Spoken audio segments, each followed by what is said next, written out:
Hello students, आज हम study करेंगे गॉस लॉ। आप बोल सकते हैं स्टैटिक इलेक्ट्रिक फील्ड का सबसे इंपॉर्टेंट टॉपिक। इससे पहले हम कुलाम्स लॉ ऑलरेडी डिस्कस कर चुके हैं काफी डिटेल में, और जो आज हम गॉस लॉ स्टडी करने वाले हैं, आज मेनली मैं आपको गॉस लॉ क्या होता है बेसिक्स आज आपके साथ डिस्कस करने वाला हूं, स्टेटमेंट आपको देने वाला हूं, फॉर्मुलेस डिस्कस करने वाला हूं। इसके नेक्स्ट लेक्चर में हम applications of Gauss law discuss करेंगे। तो आज अगर हम बात करें कि गॉस लॉ होता क्या है, तो अगर हम सिंपल सी पहले स्टेटमेंट दें तो आप बोल सकते हैं according to Gauss law total flux through any closed surface is equal to total charge enclosed in that closed surface. तो यहां पर अगर मैं एक छोटा सा डायग्राम बना के आपको दिखा दूं जिससे आपको आइडिया लग जाएगा, तो लेट सपोज एक क्लोज सरफेस है जिसपे टोटल चार्ज इंक्लोज्ड है Q। तो जो टोटल आउटवर्ड फ्लक्स होगा आपका वो क्या होगा, वो इसी Q के कारण होगा। तो आप क्या लिखेंगे, आप क्या बोलेंगे actually, total flux through any closed surface is equal to the total charge enclosed in that closed surface, मतलब वो Q के इक्वल ही होगा।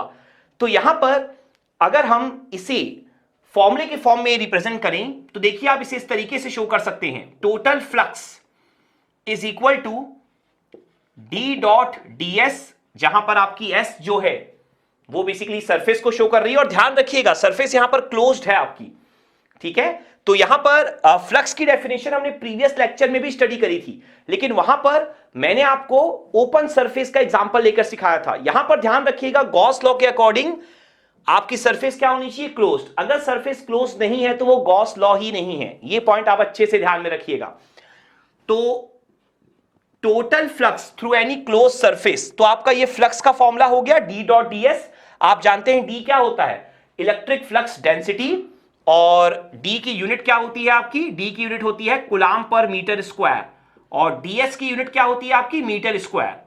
तो बेसिकली यूनिट क्या हो जाएगी इसकी, कूलाम। और हम जानते हैं चार्ज की यूनिट भी कूलाम होती है और इलेक्ट्रिक फ्लक्स की यूनिट भी क्या होती है, कूलाम ही होती है। तो ये आपका शो कर रहा है टोटल फ्लक्स, और मैंने क्या बोला, total flux through any closed surface is equal to the total charge enclosed in that closed surface, that means Q। तो ये आपका जो टोटल फ्लक्स है वो Q के इक्वल होगा, that means D dot ds is equal to Q होगा आपका। अब यहां पर आप समझिए इस Q को हम क्या लिख सकते हैं, तो आप देखिए आपको पता है कि हर एक क्लोज सरफेस जो होती है वो वॉल्यूम इनक्लोज करती है, ये हमने स्टार्ट से पढ़ रखा है, ठीक है। तो अगर क्लोज सरफेस एक वॉल्यूम इनक्लोज करती है तो देखिए आप Q को कैसे लिख सकते हैं, Q को आप लिख सकते हैं इंटीग्रेशन रो वी डीवी, मतलब volume integral of volume charge density. ये आपका क्या हो जाएगा, Q हो जाएगा।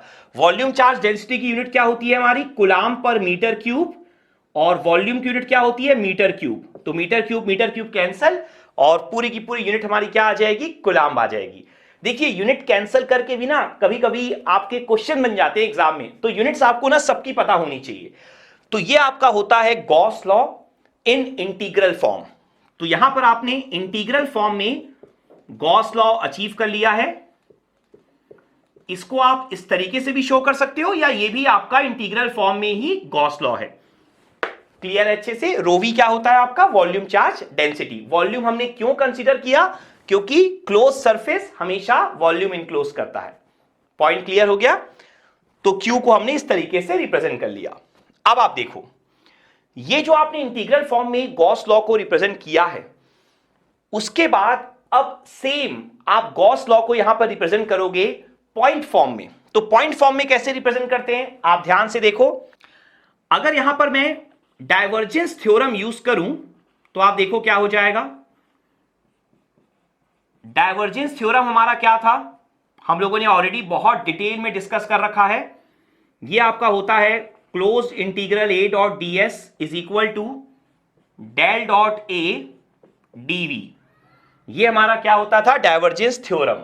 तो अगर आप देखिए ए की जगह आपका डी है, तो close integral D dot D S को क्या आप क्या लिख सकते हैं, डेल डॉट डी डीवी। देख सकते हैं आप बड़े आराम से। तो अगर आप डाइवर्जेंस थ्योरम यूज करें यहां पर, तो आप यहां पर मेंशन करेंगे close integral D dot D S is equal to, आप लिख पाएंगे डेल डॉट डी डीवी। और आप जानते हैं close integral D dot D S already किसके इक्वल है, rho V D V, integration rho V D V के। तो यहां से आप मेंशन कर पाएंगे del dot D D V is equal to integration rho V D V. तो आप देख सकते हैं अब कहीं भी क्लोज इंटीग्रल नहीं है, दोनों साइड डीवी डीवी है, तो दोनों साइड कैंसिल हो जाएगा, सेम है ना दोनों तरफ। तो यहां पर एक तरह से क्या बचेगा आपका, del dot D is equal to rho V. तो ये भी आपका गॉस लॉ ही है, लेकिन ये जो गॉस लॉ आपने लिखा है ये आपका कहलाता है इन पॉइंट फॉर्म। ठीक है, तो हमने इंटीग्रल फॉर्म में भी गॉस लॉ अचीव कर लिया और पॉइंट फॉर्म में भी हमने गॉस लॉ अचीव कर लिया। आपको एक बात और ध्यान में रखनी है, ये जो आपने अभी गॉस लॉ पढ़ा है इंटीग्रल फॉर्म में या पॉइंट फॉर्म में, यही गॉस लॉ जो है आपका ये कहलाता है मैक्सवेल फर्स्ट इक्वेशन। बेसिकली पूरे ईएमएफटी में हमें 4 मैक्सवेल के इक्वेशन स्टडी करने हैं। एक्चुअली पूरा ईएमएफटी ही इन 4 मैक्सवेल के इक्वेशन पर बेस्ड है। तो मैक्सवेल का जो फर्स्ट इक्वेशन है वो आपने पढ़ लिया है। तो ये आपका जो गॉस लॉ है, this is called Maxwell first equation. ये पॉइंट भी आपको अच्छे से माइंड में रखना है। क्लियर हो गया अच्छे से। यहां पर कुछ बातें और ध्यान में रखिए, जैसे हमने फ्लक्स की definition D dot D S लिखी, ये मैंने आपको ऑलरेडी सिखाया हुआ है प्रीवियस लेक्चर में, या जब हमने इलेक्ट्रिक फ्लक्स डेंसिटी पढ़ा था तब मैंने आपको सिखाया था। तो ये सारी चीजें आपको ना क्लियर होनी चाहिए, पुराना आपको सब कुछ पता होना चाहिए। तो यहां पर ये जो फ्लक्स आपने लिखा उसकी डेफिनेशन ये थी, D dot D S is equal to total charge enclosed. इसके अलावा आपने जो क्यू लिखा, रो वी डीवी कैसे लिख लिया, क्योंकि आपको पता था कि क्लोज सरफेस मतलब वॉल्यूम, तो उसके थ्रू आपने क्यू को रो वी डीवी लिख लिया, वॉल्यूम चार्ज डेंसिटी का इस्तेमाल करते हुए। और इसी तरीके से डाइवर्जेंस थ्योरम का इस्तेमाल करते हुए आपने पॉइंट फॉर्म लिख लिया। तो ये सारी बेसिक चीजें आपको अब ध्यान में रखनी होंगी। अब यहां पर कुछ इंपॉर्टेंट नोट्स हम डिस्कस करेंगे इसी गॉस लॉ से रिलेटेड। तो वन बाय वन अब हम कुछ इंपॉर्टेंट पॉइंट डिस्कस करने वाले हैं। तो देखिए पॉइंट नंबर 1, पॉइंट नंबर 1 में मैं वापस से पहले आपके लिए फॉर्मूला लिख रहा हूं, D dot D S is equal to Q, या आपने प्रूफ किया है del dot D is equal to rho V. वैसे ये जो del dot D equal to rho V है, इसको आप स्टेटमेंट वाइज क्या पढ़ेंगे, इसको आप पढ़ेंगे divergence of electric flux density is equal to volume charge density. सारे नाम आपको क्लियर होने चाहिए ना। तो ये जो आपने गॉस लॉ के 2 फॉर्मेट पढ़े हैं, इसमें पॉइंट नंबर 1 मेरा यही है कि आपको ध्यान रखना है ये क्लोज्ड इंटीग्रल है। अगर ये क्लोज इंटीग्रल नहीं होता है, लेट्स सपोज, ठीक है, मान लीजिए अगर ये आपका ओपन इंटीग्रल होता है, तब भी ये रिप्रेजेंट तो फ्लक्स को ही करेगा, इसमें कोई डाउट नहीं रखना है आपको। लेकिन ये आपका गॉस लॉ नहीं होगा, ये पॉइंट आपको अच्छे से माइंड में क्लियर रखना है। This is not a Gauss law. ठीक है, ये आपका फ्लक्स को रिप्रेजेंट जरूर करता है, लेकिन ये आपका गॉस लॉ नहीं है। तो Gauss law means through a closed surface, ये पॉइंट आप ध्यान में रखिएगा। क्लियर है अच्छे से। एक बात और, जब आपका क्लोज्ड सरफेस होगा तो हमेशा ध्यान रखिएगा जो टोटल आउटवर्ड फ्लक्स होता है वो आपका density of flux that means D और सरफेस एरिया पर डिपेंड नहीं करता है, इंडिपेंडेंट होता है जब आप यहां पर बात करते हैं क्लोज्ड सरफेस की। लेकिन अगर आप बात करते हैं ओपन सरफेस की, तो यहां पर ये जो आपका फ्लक्स होता है ना, वो आपका डिपेंड करता है डेंसिटी ऑफ फ्लक्स पे और साथ साथ में सरफेस एरिया पर। ये पॉइंट भी आपको अच्छे से माइंड में रखना होगा। इसके अलावा अगर यहां पर मैं सेकंड पॉइंट की बात करूं, तो ये जो आप इलेक्ट्रिक फ्लक्स की बात करते हैं, एक्चुअल में ये इलेक्ट्रिक फ्लक्स की मीनिंग क्या है? ठीक है, एक बार तो मैं आपको ऑलरेडी सिखा चुका हूं कि इलेक्ट्रिक फ्लक्स मींस क्या होता है आपका। अगर आप बात करते हैं 1 line of electric flux, that means ये 1 कूलाम से निकलती है और -1 कूलाम पे टर्मिनेट होती है, जिसके कारण मैंने आपको सिखाया था कि इलेक्ट्रिक फ्लक्स की यूनिट भी क्या होती है आपकी, कूलाम भी होती है। ठीक है ना, 1 लाइन ऑफ इलेक्ट्रिक फ्लक्स निकलती +1 कूलाम से है, टर्मिनेट होती है -1 कूलाम पर। वैसे और थ्योरिकल मीनिंग क्या हो सकती है, इसे भी अंडरस्टैंड करते हैं। तो आप देखो, इलेक्ट्रिक फ्लक्स मींस जब भी कोई चार्ज इलेक्ट्रिक फील्ड में प्लेस्ड किया जाता है, चार्ज आपका इलेक्ट्रिक फील्ड में जब प्लेस किया जाता है ना, तो उस पर जो फोर्स लगता है वो बेसिकली इलेक्ट्रिक फ्लक्स को रिप्रेजेंट करता है। ठीक है, तो इलेक्ट्रिक फ्लक्स क्या है? फोर्स। एट चार्ज, ठीक है, when placed in the electric field. और इसको बेटर वे में कैसे बोल सकते हैं, तो देखो होता क्या है, जब इलेक्ट्रिक फील्ड में चार्ज आपका होता है, ठीक है, तो उस केस में क्या करता है, चार्ज जिस डायरेक्शन में मूव करने की कोशिश करता है बाहर की तरफ, वो ही आपका इलेक्ट्रिक फ्लक्स को रिप्रेजेंट करता है, ठीक है। तो the direction in which charge moves away when placed in the electric field. Clear है पॉइंट। तो आपको ना थ्योरिकल मीनिंग क्लियर होनी चाहिए, और अगर आपको नहीं पता है तो एटलीस्ट आप छोटे छोटे नोट्स बना के रखते चलो। नाउ नेक्स्ट पॉइंट आपको यह ध्यान में रखना है कि मान लो अगर आपका कोई क्लोज सरफेस है लेकिन उसके अंदर कोई भी चार्ज इनक्लोज नहीं है, मान लीजिए चार्ज आपका बाहर है Q, तो उस केस में जो आपका गॉस लॉ होगा उसके अकॉर्डिंग D डॉट ds आपका 0 होगा। यह पॉइंट आपको क्लियर रखना है। दैट मीन्स आपका जो फ्लक्स है, total flux through any close surface, वो आपका क्या होगा, 0 होगा। यह पॉइंट ध्यान रखना है। चार्ज अगर सरफेस के बाहर है तो फिर गॉस लॉ तो है, गॉस लॉ तो अभी भी वैलिड है, लेकिन आंसर आपका क्या होगा, 0 होगा। क्लियर। नाउ नेक्स्ट पॉइंट अगर हम डिस्कस करें यहां पर, ये बहुत इंपॉर्टेंट पॉइंट है, क्योंकि ना बहुत लोगों को क्लियर नहीं होता है कि गॉस लॉ कब अप्लाई कर सकते हैं, कब अप्लाई नहीं कर सकते। एक बात आप हमेशा समझना, होगा क्या, अगले लेक्चर में हम जो 3 स्टैंडर्ड हैं जो हर बुक में होते हैं उनके डेरिवेशन देख लेंगे, ठीक है, गॉस लॉ के एप्लीकेशन, और हम उन्हीं को रट के बैठ जाएंगे। उसके अलावा चौथा कोई भी नया क्वेश्चन आएगा ना, तो होगा क्या, हमें पता ही नहीं होगा कि इस पे हम गॉस लॉ लगा सकते हैं कि नहीं लगा सकते। नहीं लगा सकते होंगे तब भी हम जबरदस्ती लगा देंगे, और लगा सकते होंगे तो हम कंफ्यूज हो जाएंगे कि लगाना है कि नहीं लगाना।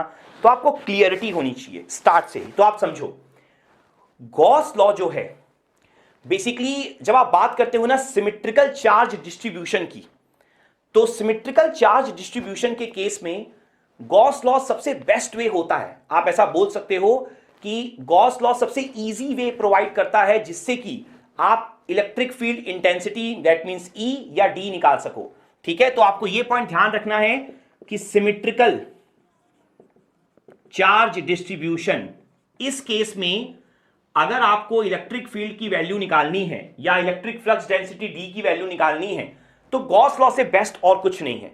अब सिमेट्रिकल चार्ज डिस्ट्रीब्यूशन के एग्जांपल क्या क्या हो सकते हैं आपके, देखो जैसे कि पॉइंट चार्ज हो सकता है, इस पर हम नेक्स्ट लेक्चर में डेरिवेशन देखेंगे।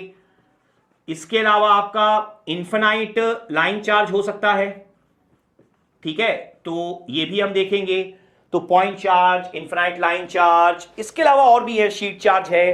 तो सिमेट्रिकल चार्ज डिस्ट्रीब्यूशन वो आप समझ भी जाओगे जब हम एप्लीकेशन देखेंगे। तो सिमेट्रिकल चार्ज डिस्ट्रीब्यूशन के केस में गॉस लॉ सबसे बेस्ट मेथड हो सकता है, आप बोल सकते हो, इलेक्ट्रिक फील्ड E या D निकालने के लिए, इलेक्ट्रिक फ्लक्स डेंसिटी D निकालने के लिए। लेकिन जब हम बात करते हैं ना when charge distribution is not symmetrical, इस पॉइंट को थोड़ा ध्यान से सुनना, when charge distribution is not symmetrical, तो उस केस में आप ये मान के चलोगे या ये होता है कि गॉस लॉ आपका ट्रू होगा, गॉस लॉ होल्ड करेगा अभी भी, लेकिन आप E या D के कैलकुलेशन के लिए गॉस लॉ अप्लाई नहीं कर सकते हो। मैं फिर से रिपीट कर रहा हूं, जब आपका चार्ज डिस्ट्रीब्यूशन जो होगा, ठीक है, वो आपका सिमेट्रिकल नहीं होगा, ठीक है, पॉइंट आपको क्लियर है।